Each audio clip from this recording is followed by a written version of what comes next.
Пайгамбарыбыз хадисinde айтат, Абдулла бин Аббас радиаллаху анху риваят кылат, аялдын эң бактылуулугу, аялдын эки дүйнөдөгү бактылуулугу махарынан аз болуусунда дейт.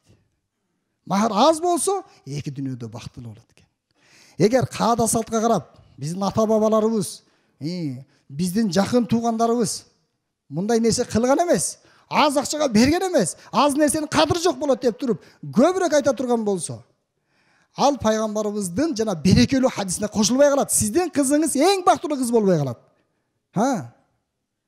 Ошого эң аз берүү дегениз бербей кой эмес, беришиңиз керек. Эң азында ошону беришиңиз керек. Кыямат күнү Аллахтын алдында кайсыл аял заттын махыр азыраак болсо, анын даражасы бийик болот, ага берилген соо башкаларга берилбейт.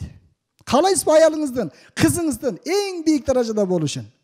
Анда ушул нерсеге көңүл буралы, махырды көп кылбайлы. Анын зыяны эмне? Эгер бир махырды көп кыла турган болсок, эки тараптуу зыян болот.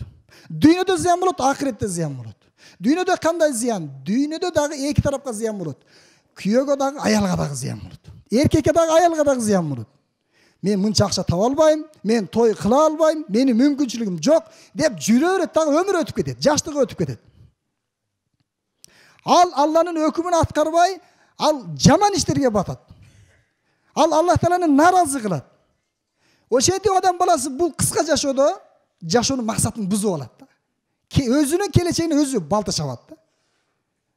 Ошон үчүн махарды кымбат кылбагыла, махарды көп кылбагыла дегени ошол.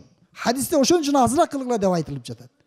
Эми караңыз, кайсыл инсан хадистин мазмуну мындайча: белгилеген махардан 10 дирхамдан аз берсеңиз, же болбосо 1000 деген акчаларды берем деп туруп, көп убада кылып туруп бербей, аялды алдап туруп өлүп кете турган болсоңуз, анын акысы берилбей калса, кыямат күнү сиз Аллахтын алдына барганда, зинакорлор кандай күнөө тапса, ошондой оор күнөө менен барат экенсиз Аллахтын алдыначы. Эмнеге сиз алдап койдуңуз? Берем дедиңиз, бербедиңиз. Ошон үчүн биз махырга көңүл бурушубуз керек. Канча белгилеген болсо ошону бериңиз, бирок аз болсо жакшы.